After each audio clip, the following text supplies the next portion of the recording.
We were the latchkey kids, the ones that learned independence young, rode our bikes to school, and survived drinking out of a garden hose and sliding down a slip and slide.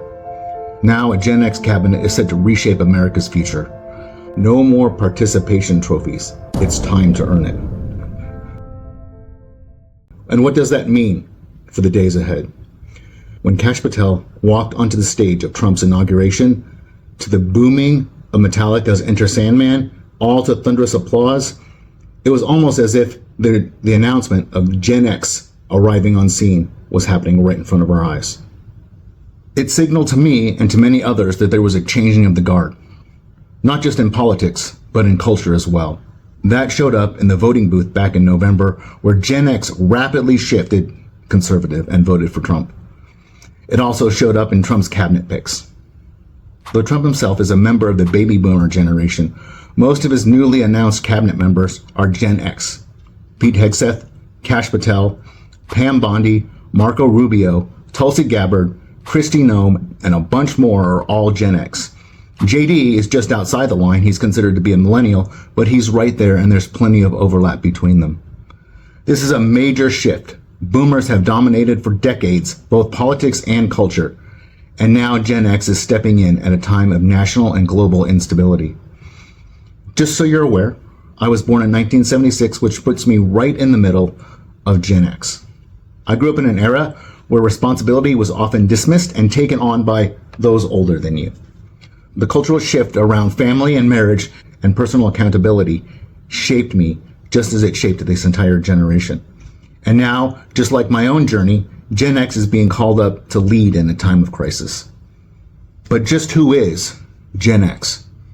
Gen X is the generation following the baby boomers that was born between 1965 and 1980. If you're in the age between 45 and 60, you're in Gen X.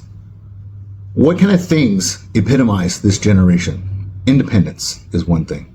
Self-reliant. They were labeled what they call now a latchkey kid, which means that they were one of the very first generations where a significant number of kids came home from school and had a key to get into their own house because both their parents were working. Or it was the first time there was a high prevalence of single-parent homes.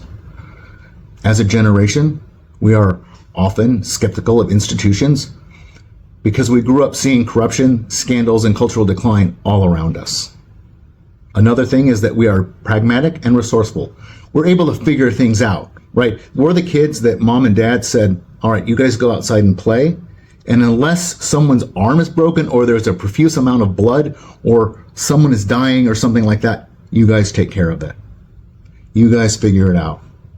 We also grew up fiercely protective of our own personal freedoms.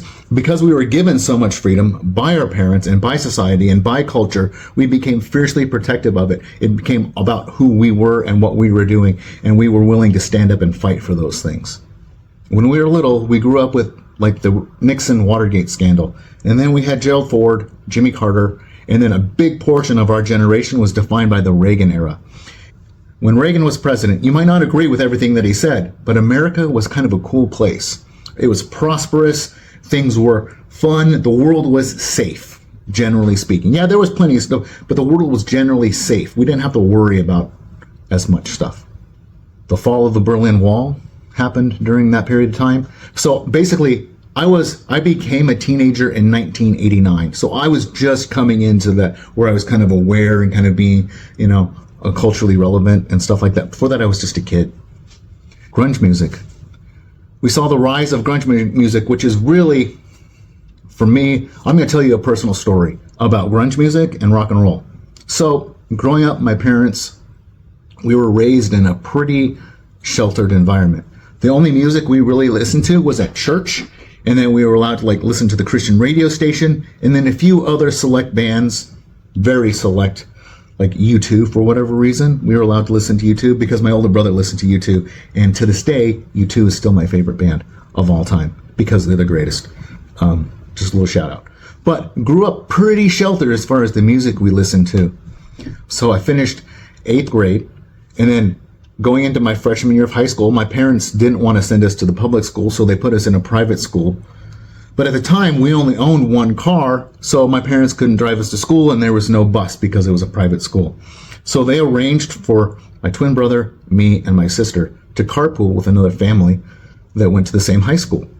So, like I said, my family, we were pretty sheltered, even to the point where one time my sister got caught with a tape. I think it was a Midnight Oil of the Black Crowes or something like that. And because she got caught with that tape, my brother and I had to watch this documentary, this Christian documentary called Hell's Bells, which is all about the satanic influence of rock and roll music.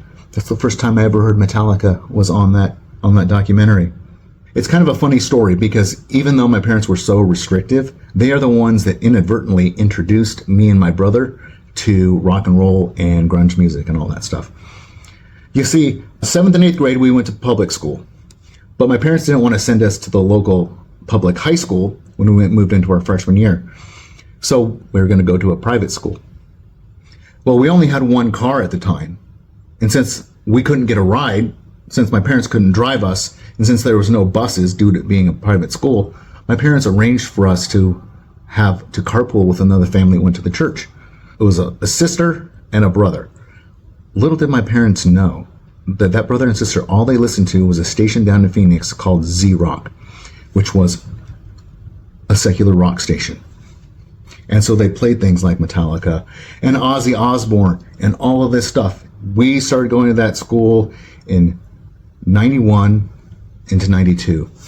So I don't know if you remember what music was like at that time. We were moving out of Bon Jovi and the big glam metal and the spandex pants and all that stuff. And then there was this rise of a different style of music. And it's the music that I still listen to this day. And it was the music that they played on that radio station. And I call it the golden era because that was Metallica Black Album. It was Pearl Jam 10. It was Use Your Illusion 1 and 2 from Guns N' Roses. It was Nevermind by Nirvana. And it was Soundgarden. And it was Alice in Chains. And it was all of this great music. Again, to me, it's the best music. It's hard for me to comprehend. It's hard for me to accept the fact that that music is now being played on the classic rock station because I refuse to believe that I'm that old. But that was the part of the cultural shift. We went from this highly produced rock and roll with lights and fireworks and tight pants and long hair and all this stuff to guys walking out in jeans, flannel shirts, combat boots. I wanted a pair of combat boots so bad. My parents introduced us to that inadvertently. They didn't even realize it. So I thank them for that to this day. And if, Mom or Dad, if you're listening to this, thank you. So that was the cultural shift that was going on. That is kind of a summary. Like you could go and I could talk about Gen X for hours. But that's just a kind of a quick summary of Gen X. Part of the world that Gen X inherited was this reduction, this removal of responsibility. No-fault divorce was passed, I believe, in 1969, which meant you could get divorced and not have to worry about it. Like, no one's at fault. You could just go file for it. You didn't have to have a reason. You could just go file for divorce. Abortion on demand disconnected sex from consequences. The rise in birth control pills shifted the culture away from marriage and children to just a culture of free sex and sex without responsibility. So the federal education system that took the responsibility on the federal government to educate kids, and they took it away from the states, was founded, I believe, in 1979.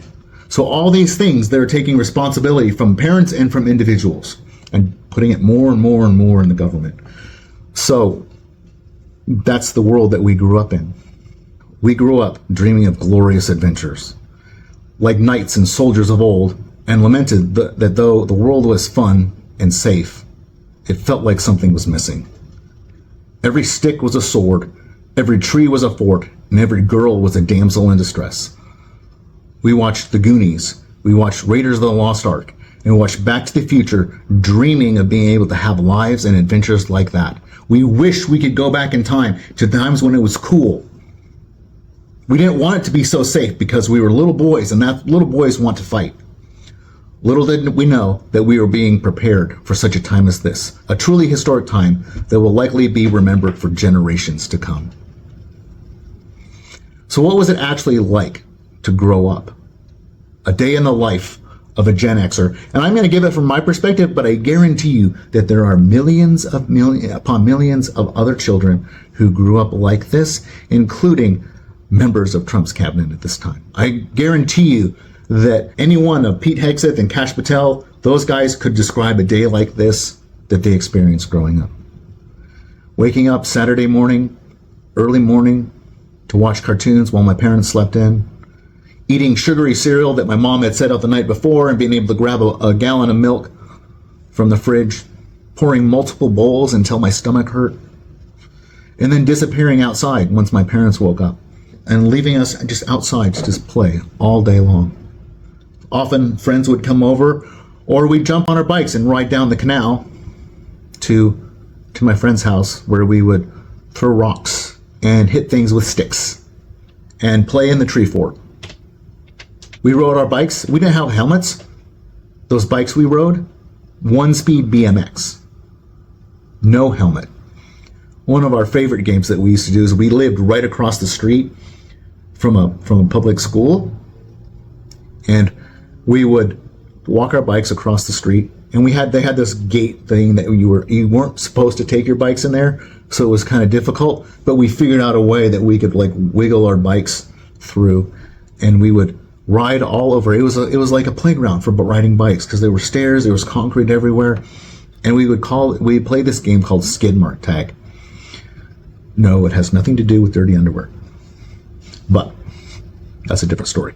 But we would all ride around. There'd be like half a dozen of us riding around on our bikes, and the goal was to get as close to somebody as you could, hit your brakes of your bike, and leave a skid mark. And if they hit your skid mark, then they were it. And then they went around and did the same thing. We were getting just literally feet, if not inches, away from hitting each other and leaving skid marks. So that's the only way you could actually get somebody. We did this all our own. No one taught us how to do this. We came up with games and adventures and stories all day long without any prompting. No, actually, we read books. We read books, and we watched cool television shows like Voltron and Knight Rider and Airwolf. Those were some of our favorite shows. The A-Team, yes, can't forget the A-Team. But we navigated the world on our own, and we learned how to get through those situations. We were some of the lucky ones because my dad worked as a doctor and my mom primarily stayed home. But I knew plenty of kids where both parents worked, and it seemed so weird to me. But at the same time, my mom, we had a farm. We had horses. My mom was busy as a mom. She cooked for us all the time. She did all the mom things. So she was often consumed in the mundane details of being a mom. And so she would let us go do our thing. The world that we were in was changing fast. We needed people to help us. We needed people to show us the way. We needed people to guide us through the decisions that we were making and the difficult things that we were experiencing, because there was all kinds of craziness in the world. So how did being Gen X affect me and how I ended up living my life and leading to the mistakes that I made? Again, my parents primarily, they let us go do things on our own, but we always knew that if we really got in trouble, our parents would bail us out, and we wouldn't be held responsible for our actions. And so I learned that. Over the course of my life, whenever I really was having a difficult time, I relied on other people. Yes, I pushed through. Yes, I learned some perseverance, but when shit really got tough, I leaned on other people. And yes, I'm not saying that that's a bad thing, but I didn't learn how to problem solve on my own. I didn't learn how to deal with difficult things. My mom is very conflict avoidant, and so she taught us in a lot of ways to be the same way. And just like the culture, I thought I could just coast because things were so good most of the time. Didn't have to work so hard. I could explore and I could work the edges. I've talked about this before, that culture is kind of there's a foundation, but we push the edges so far that we're wobbly. And so that's what I did. I started to drift away from God. I started to make bad decisions. I started to think that I had it all together, because most of the time I did. And I learned that there wouldn't be consequences, because if there really were consequences, someone was going to bail me out.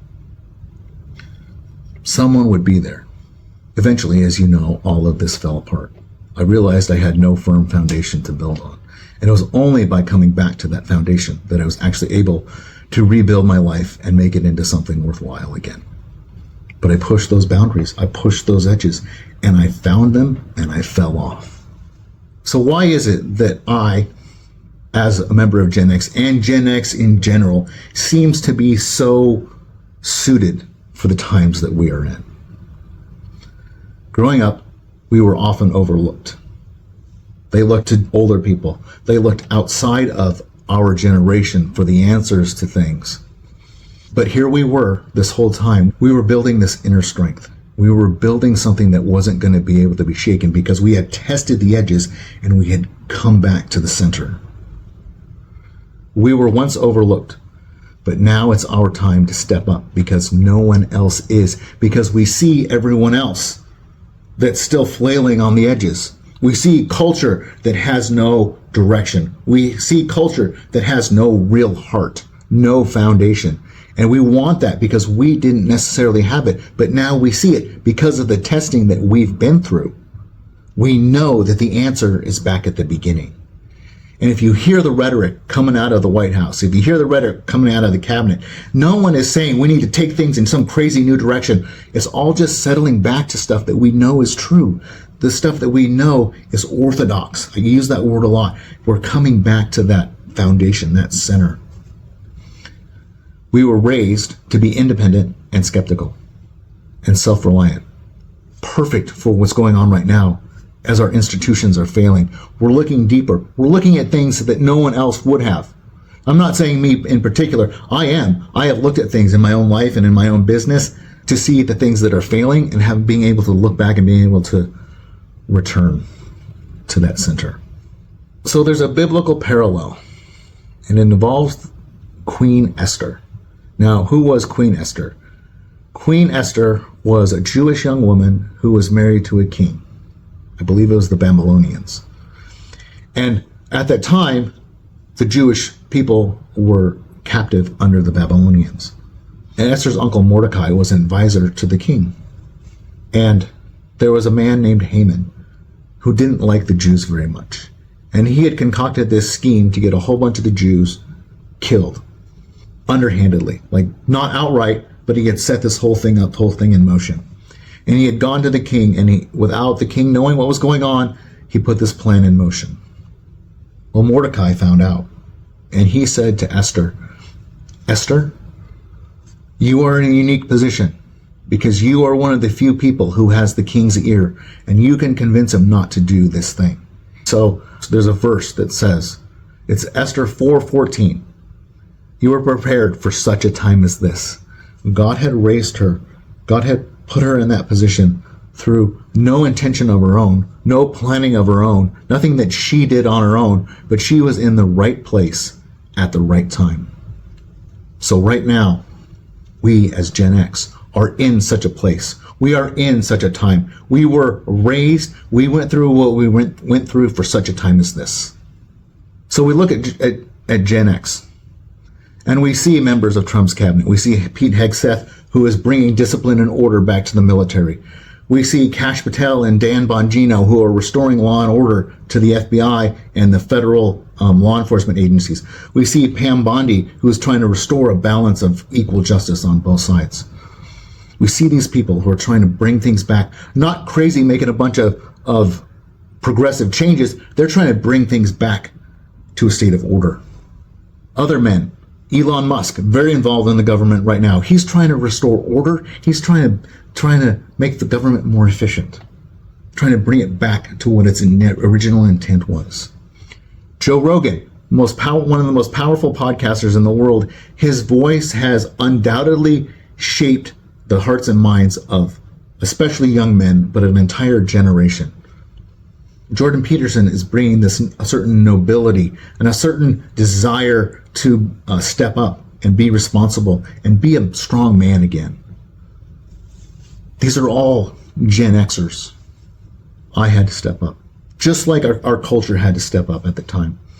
I had to step up and take responsibility for my own life after years of neglecting it, after letting it completely fall apart. In a lot of ways, the culture and my life were mirror images of each other. And now pieces are coming back together. And now Gen X, including myself, are stepping up after years of being overlooked and also overlooking others. It's our time. This is the time. We didn't necessarily make this mess. One thing I like to say is that we don't necessarily control everything that happens to us or what people say to us, but we do control how we respond to it. And that's the position that Gen X is in right now. We didn't have a whole lot of control over how everything turned out, but now that it's in our lap, we can respond to it in the proper way. We don't blame the boomers that came before, and we don't blame the millennials that came after. We're simply going to own our shit. We're going to take radical responsibility. We were built for this amount. We were built for this moment, for such a time as this. And what does that mean?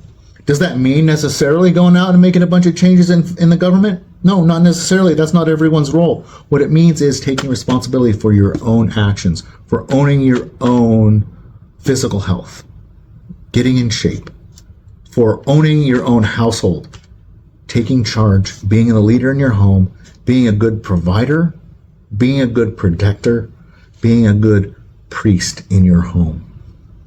So Gen X right now is preparing the legacy that's going to be left to the next generation. And that's the same thing as a generation that is happening, but we can also do this as individuals. We can prepare our lives to best be an example and to leave a legacy for a coming generation. So if you resonated with this at all, drop a comment about what it was like for you to live through Gen X. Also, like the video, share the video with anyone else, anyone in Gen X who could hear this, who might be encouraged by it. And let's talk about what's next for us. And one last thing, Goonies never die. If you know, you know. And we'll talk to you next time. So if you like this content, please give it a rating, a review, and share it with your friends. Also, if you'd like to learn a little bit more about me and what I'm all about and what I can maybe do for you, check out my website at thedangerousgentleman.org. That's thedangerousgentleman.org. Thank you for listening.